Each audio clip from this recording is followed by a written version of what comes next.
I wanted to see if I could build a local open source AI assistant on an average spare Linux computer. Not because it would be the fastest setup, and not because it would be the easiest. I wanted to do it because I care about open source, local control, and building something more private than a cloud-only assistant. I named her Hestia after the Greek goddess of the hearth and home, because my long-term goal is to make this assistant helpful for real life. Things like mental load, summaries, organization, and eventually home lab support. And for this first version, I'm okay if she's a little slow. Most of her early jobs will be behind-the-scenes tasks. Later, if I want more speed or a bigger model, I can always give her own server. But first, I wanted to answer one question. Can I get a local open-source AI assistant running on a normal Linux machine? Because I hit a few dead ends the first time, I'm doing a fresh onboarding here and walking through it step by step. As I go, I'll explain why I'm choosing each option, what happened when I picked something else, and how you can avoid the same mistakes I made. First, I chose local gateway on this machine because the whole goal of this project is to run Hestia locally instead of depending on somebody else's cloud. I want this to be private, experimental, and something I can control. For the workspace directory, I just used the default OpenClaw workspace path. For a first setup, I think sticking with the default makes the most sense because it keeps everything organized where OpenClaw expects it to be. One of the biggest decisions early on was whether to use a cloud model provider or keep this local. I could have chosen something easier like OpenAI, but that would have meant the assistance framework was open source while the actual model layer was still closed. And that wasn't really the point of this experiment. So I chose Ollama and local mode because I wanted the model running only on my machine. For the Ollama base URL, I left the local default because Ollama is running on this computer, so OpenClaw just needs to talk to that local service. For Ollama mode, I picked local for the same reason. I'm not trying to connect to a remote model server yet. I want to prove this can work on a normal computer first. At this point in onboarding, OpenClaw defaulted to GLM 4.5 Flash for me. The first time through, I went with the default because that's normally the easiest choice when you're starting out. But that ended up not working for me here. Because the model wanted about 26 gigs of space and I only had about 14 free, so right away I had to rethink the model choice based on the actual limits of this laptop. Next, the walkthrough lets you pick the default model, which honestly felt a little backwards to me because it seemed to start downloading the model before I really finalized which one I wanted to use. So since the default didn't work for me the first time, I then tried Pi 3 because it looked like a smaller option, but that ended up failing for a different reason. That version of Pi 3 didn't support tools, and OpenClaw agents need tool support to work properly. So even though it appeared as an option, it wasn't really a good fit for this setup.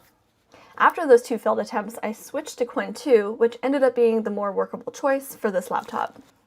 For the gateway port, I left the default because that's perfectly fine for a local test setup, and there's no reason to complicate things. For gateway bind, I chose loopback because I wanted this locked to my local machine.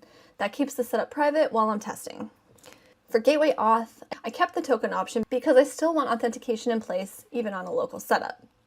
And for tail scale exposure, I left that off because I'm not trying to expose Hestia to any other devices yet. I wanted to get the local version working for adding any remote access. This is where you choose the communication channel for your agent.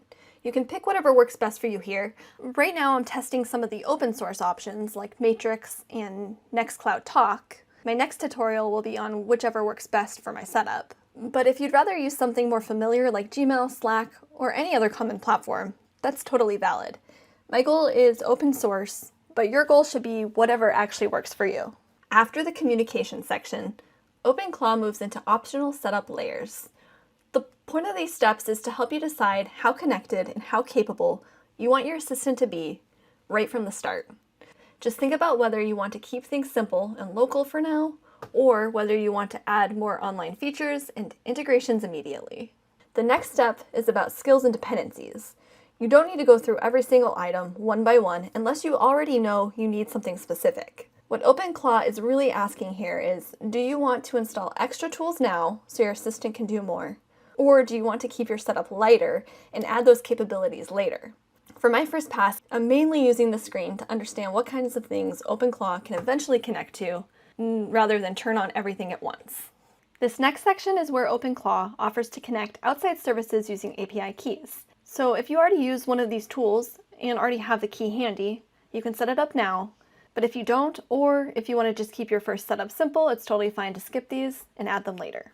The next step is about hooks, which are small automation triggers OpenClaw can run when certain agent commands are issued. They're powerful, but they're not required for getting your assistant off the ground, so I skipped them for now. After that, OpenClaw asks about installing the gateway service, and I do recommend saying yes here. The gateway is what helps OpenClaw run more reliably in the background instead of depending on one temporary terminal session. I chose Node for the gateway runtime because that's the native environment OpenClaw is already using, so instead of adding another layer or another runtime choice, I'm keeping everything in the same ecosystem, which usually makes setup and troubleshooting simpler. In my case, the gateway services was already installed from a previous attempt at this installation, so OpenClaw just restarted it. If you're doing this for the first time, you may see an install instead of a restart. The main thing this setup is doing is making sure the service behind OpenClaw is actually running and ready. When OpenClaw says hatch your bot, it's really asking you how you want to bring the agent to life and where you want to interact with it at first. I chose the TUI, or Terminal User Interface, because it's the most lightweight and reliable option for initial testing. During setup, I actually prefer this because if something's broken, the terminal usually makes it easier to spot. At this point, Hestia was finally live in the terminal, and I gave her a simple test prompt.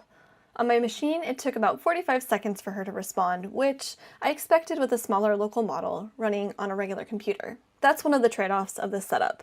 Smaller models make it more realistic to run an assistant locally when you don't have a ton of space or power, but they also tend to be slower and less capable. We've been working in the terminal for this tutorial, but after install, you can also open the OpenClaw dashboard. To do that, run OpenClaw dashboard, and it will give you a local URL you can open in your browser. The last thing I want to show you is how to check which Ollama models are installed on your machine. This is helpful because setup may download a larger default model before you've fully decided what you actually want to use. To check that, run Ollama list, and if you see a model you're not using anymore, you can remove it to get the space back with Ollama RM, followed by the model name. So this is video 1. I officially have a local open source AI assistant running on a spare Linux laptop.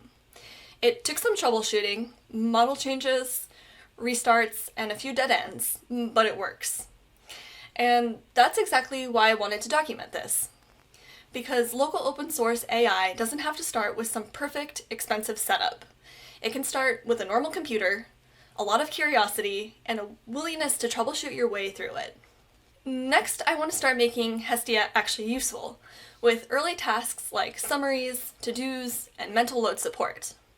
And eventually, if she outgrows this machine, I'll give her a better home on her own server. But for now, this is the foundation.